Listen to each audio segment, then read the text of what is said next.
Au cours de mes années d'études en histoire de l'art, je me suis spécialisé dans la recherche d'ouvrages étranges et insolites.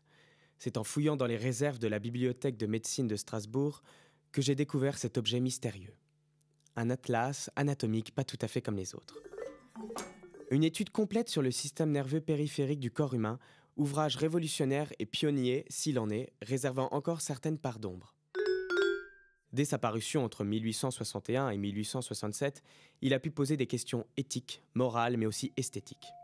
Mais comment cet atlas, si précis et intrigant, a-t-il été réalisé ? De modèles oubliés en technique de représentation mystérieuse, je vous propose de plonger avec moi dans l'affaire Rüdinger.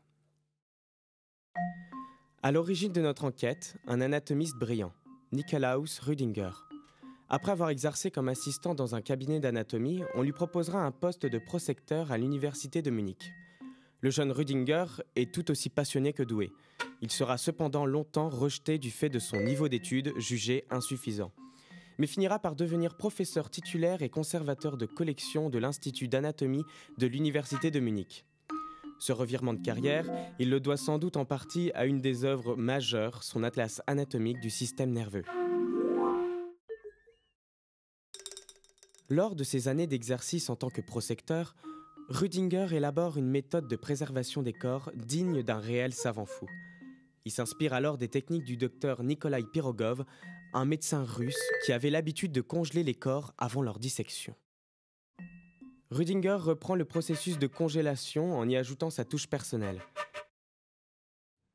Un mélange d'acide carbolique, de glycérine et d'alcool injecté directement dans les tissus du cadavre, le rendant nettement plus facile à découper. L'intérieur, pourrait-on dire, paraît même d'aspect plus fin, plus précis. On peut aussi reconnaître à Rüdinger une habileté de dissection extraordinaire, retirant et replaçant couche après couche certains segments ou nerfs, donnant à l'ensemble un aspect le plus clair possible. Une fois la qualité des dissections améliorée, il ne restait plus qu'une chose à faire, les immortaliser. Rüdinger fit alors appel à un homme maîtrisant une autre discipline en plein développement au XIXe siècle, la photographie. C'est ainsi que Joseph Albert fait son entrée dans notre histoire. Photographe de la cour royale de Bavière, il eut une influence déterminante sur l'évolution des nouvelles technologies photographiques de l'époque. Il améliora le calotype, procédé photographique permettant de reproduire une image positive directement sur un papier photosensible, qui finira par être peu à peu remplacé par la technique du collodion humide, où l'on échange le papier contre des plaques de verre et une solution gélatineuse. Très prisé des photographes de l'époque, le collodion était réputé pour la précision incomparable qu'il apportait à l'image. Albert présentait cependant ses clichés sous le nom d'albertotype, évoquant un cheminement d'expérimentation personnelle, voire solitaire. Néanmoins, je n'ai pas réussi à reproduire aujourd'hui les étapes de fabrication des photographies de cet atlas anatomique pour des raisons matérielles. Le savoir-faire de l'artiste semblant en partie emporté par le temps, premier élément d'intrigue autour de l'ouvrage. Car oui, l'atlas de Rüdinger peut être considéré comme une prouesse technique et visuelle. On peut affirmer qu'il s'agit d'un chef-d'œuvre artistique et scientifique. Oui, l'ouvrage eut une valeur posthume inestimable quant à l'impact sur les techniques chirurgicales de dénervation à venir. Son auteur rédigera d'ailleurs une thèse en 1857, donnant la toute première description de l'innervation de plusieurs articulations, comme celle du poignet ou de la cheville. Mais il reste un objet interrogeant tout à la fois notre rapport à la science, à l'esthétique, à la morale, voire à la mort. Car n'oublions pas que nous nous trouvons ici face aux témoins clés de notre enquête.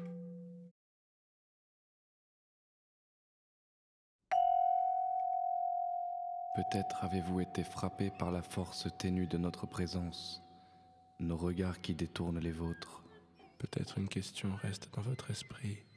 Qui sont-ils ? Qui sommes-nous ? Ils nous révèlent, nous exposent de l'intérieur comme de l'extérieur. Son regard nous habille, nous fait prendre des postures racontant une histoire autre que la mienne, la nôtre. Une histoire qui se construit dans les yeux du spectateur.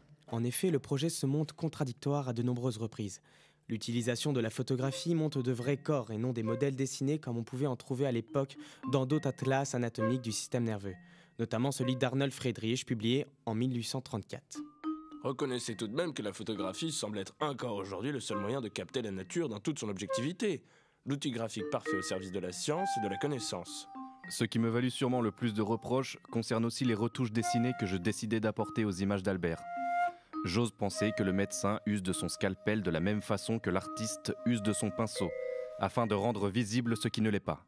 Ici, nous sommes encore face à la synthèse visuelle d'une étude longue et minutieuse de centaines de corps, d'organes, de tissus aboutissant à un modèle anatomique supposément universel. Mais il ne s'agit pas de corps redessinés. Les photos présentent de vrais individus, ayant eu une histoire, une vie avant d'être projetés et instrumentalisés au service des vivants durant leur mort. Et l'ouvrage choque, divise la profession lors de sa publication. Les retouches dessinées apportées par l'anatomiste lui-même questionnent. Peut-on encore parler de rigueur et d'objectivité scientifique devant la mise en scène apparente de l'Atlas ? Les drapés photographiés ou repeints, les visages apparents et les poses évocatrices laissent penser que Rüdiger s'est laissé fasciner par une forme de beauté morbide plus que celle d'une rigueur scientifique inébranlable.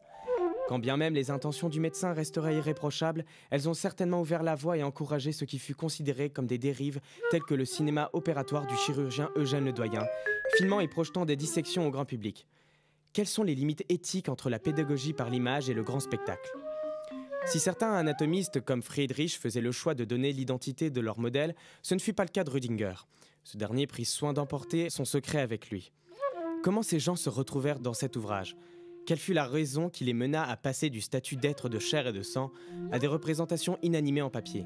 Si l'Atlas de Rüdiger nous interroge sur la séparation du vrai et du beau, il questionne également sur tous les sacrifices nécessaires aux avancées scientifiques. Peut-être ces corps étaient-ils ceux de condamnés à mort, qui n'avaient pas eu l'occasion d'exprimer leur consentement. Le Visible Human Project, une base de données de photographie du corps humain réalisée entre 1989 et 1995, nous montre en tout cas un procédé similaire, utilisant toujours une méthode de congélation pour la préparation des corps, mais beaucoup plus transparent sur l'identité des donneurs. Nous avons en tout cas connaissance de leur consentement éclairé de faire don de leur corps à la science.